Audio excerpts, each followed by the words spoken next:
Estamos de volta com o Tarobá Rural. Obrigada pela sua audiência, pelo seu carinho aqui nesta manhã de domingo, pela TV Tarobá e também pelas nossas mídias sociais. Eu falo agora para você sobre os cuidados que são importantes ter na sua propriedade, quem tem hortaliças, porque já fez um frio danado nessa semana, daqui a pouquinho tem a previsão do tempo, mas o inverno ainda nem começou, né? Então quer dizer que a probabilidade da gente ter outras semanas de frio intenso, como a gente já teve aí essa semana que passou, isso é bastante grande, né, ainda em 2022. Então a gente vai trazer dicas agora, diretamente de uma horta, né, com o Magrão, que é especialista no assunto. Ele vai dizer como que você pode, alguns artifícios, né, para proteger as hortaliças ou pelo menos para diminuir os danos na sua propriedade. A gente vai falar para vocês o procedimento que a gente toma para as nossas hortaliças e o procedimento que a gente já tomou, né, no passado. Como são 14 anos de experiência, a gente teve horta em partes mais altas e também em partes baixas.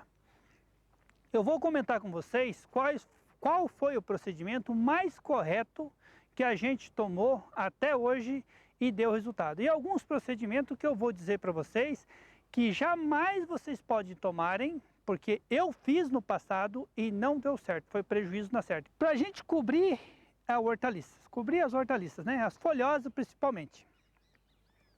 Não devemos se preocupar com plantas pequenas. A gente está num lote de plantas que elas estão médias, certo? Para ficar melhor a demonstração para vocês. Uma planta desse tamanho para baixo, a gente não precisaria se preocupar tanto com ela. Porque qual que é o objetivo da gente? A gente tem que proteger as hortaliças, aquelas que estão quase pronta ou pronta para o consumo, que é onde que a gente precisa faturar, né? Onde que a gente precisa naqueles próximos dias ter a nossa rentabilidade. As plantas pequenas, a geada vai judiar dela? Vai judiar, mas ela se recupera. Pode ficar tranquila que durante todos esses anos de experiência, a gente sabe muito bem o que a gente está falando. Tanto uma planta, uma alface, um almeirão, uma chicória, ela acaba se recuperando, porque ela machuca as folhas mais velhas, né? As folhas baixeiros, e ela acaba soltando as folhas mais novas. Sempre usar um TNT, pode ser uma gramagem, né? Aqui é gramatura que a gente fala, né? 40. O bom é você usar uma gramatura 40, né? Que ele é bem resistente, não é aquele TNT que você puxa e ele rasga. Por quê? Porque como essa experiência do longo desses 14 anos, você pode usar ele esse ano e você pode utilizar o ano que vem também. Desde que você armazena ele, que não pega sol. Coloca num recipiente que tenha sombra, né? Não vai te trazer danos ao material. Outro ano você pode utilizar o mesmo problema. Então, você vem com o TNT e solta ele, né? Como ele é leve, ele não machuca a planta. Você vai soltando ele em cima da planta, né? Sempre é bom fazer em dois. Estou fazendo em um aqui, só para fazer a demonstração para vocês. É um de um lado e um do outro, né? Para poder estender todo esse TNT. O TNT, ele é aconselhável porque ele é leve. Dá uma olhada, ele não machuca a planta, ele é muito leve. Ele não traz problema algum para a planta. É lógico, se a gente deixar esse TNT do jeito que ele está aqui, sem proteger, sem colocar alguma coisa na beirada dele, né, nas bordas dele aqui, um pouquinho de vento que der, né, pouquinha coisa de vento que der vai acabar descobrindo sua planta, né. Então, você pega uma pá, né, a gente só está em explicação aqui para vocês, pega uma pazinha, ou até mesmo a enxada, vem e joga um punhadinho de terra aqui, certo? Passa mais 1 metro, né, joga mais um punhado de terra aqui, né, para ele poder firmar. Ou se quiser achar algum objetozinho também, um grampozinho, vai fazer um furo nele, né? Prende ele aqui, né?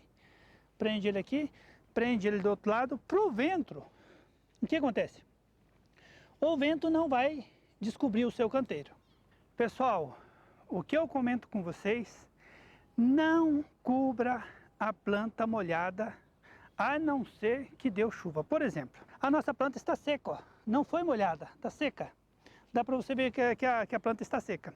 Se você tem previsão de geada 2, 3 dias para frente, você já economiza, você diminui a irrigação da sua horta. De preferência, um dia antes da geada, nada de água, nada vezes nada, para não trazer o seu solo muito úmido, porque quanto mais umidade, mais a geada vai agir. Agora, não sei, por exemplo, chove um dia antes, não tem o que você fazer, o chão vai estar úmido. você pode cobrir igual, você não vai ter o mesmo resultado do que a geada no período seco. Por que eu digo para você cobrir com o TNT? Previsões de 2, 3 dias de geada. Ah, temos um dia, porque sempre quando vem uma frente fria, ela geia num dia, no outro dia ela dá mais uma geada e no outro dia dá mais uma geada. A gente precisa tirar esse TNT de manhã cedo? Não. Quando você cobre com TNT, porque a planta transpira. O TNT, ele não vai abafar a sua planta.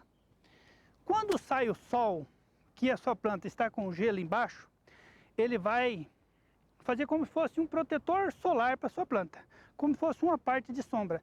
O descongelamento do gelo que está na sua planta, ele vai sair gradativamente. Ela não vai levar aquele choque como ela estivesse descoberta. Se você vem e descobre no outro dia e a sua planta está cheia de gelo, ela vai queimar a sua planta igual. Então você pode deixar o dia todo, não tem problema nenhum.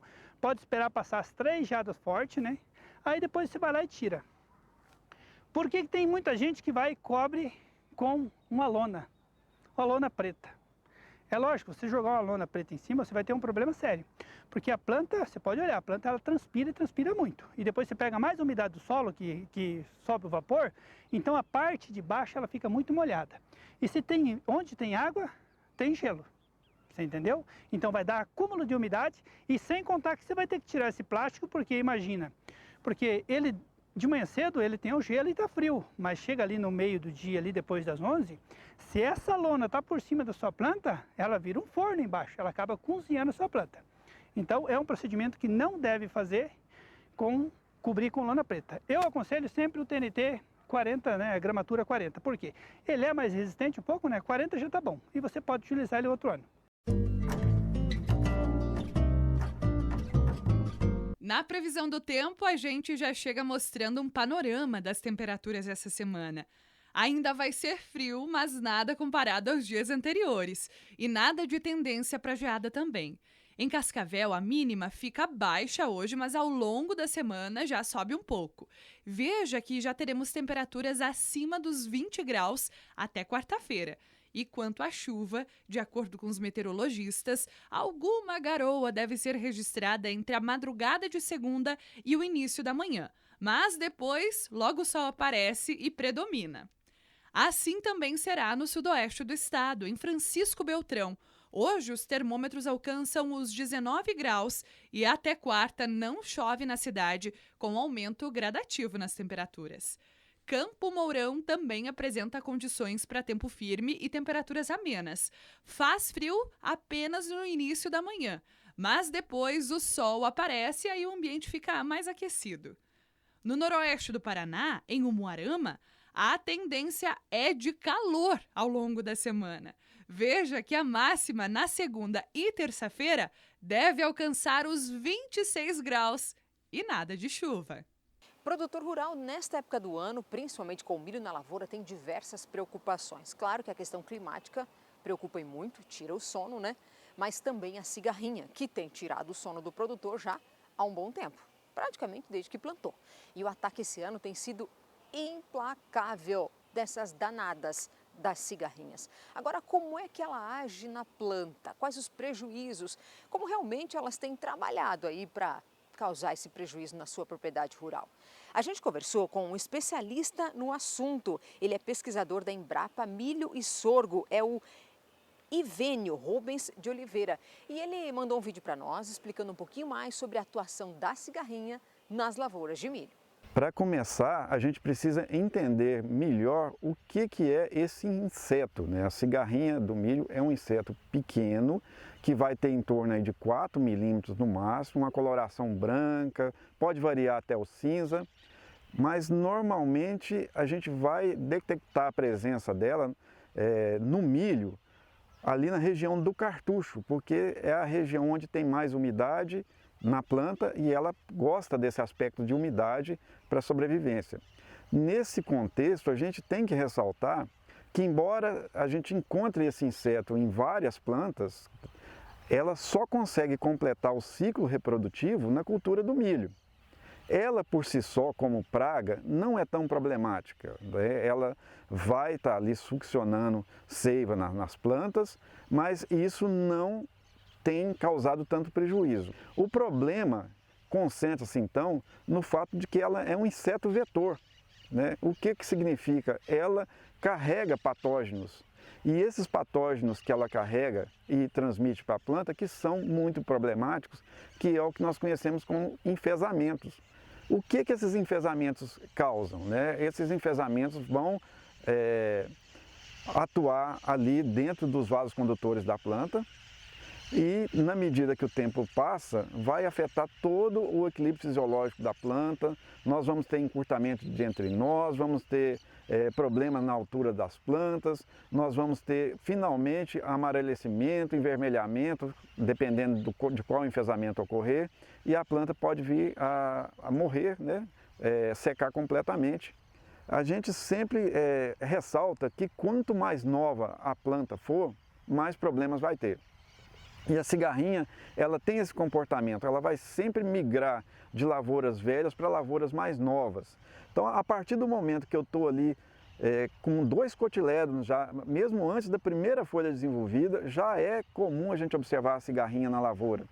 E ela vai atacar principalmente ali até em torno do V4, que é 4 folhas totalmente desenvolvidas. Então, essa altura, ela passa a ser um marco para a gente monitorar, para a gente observar, porque é onde vai concentrar e aonde ela vai transmitir e aonde o perigo vai ser maior para o produtor.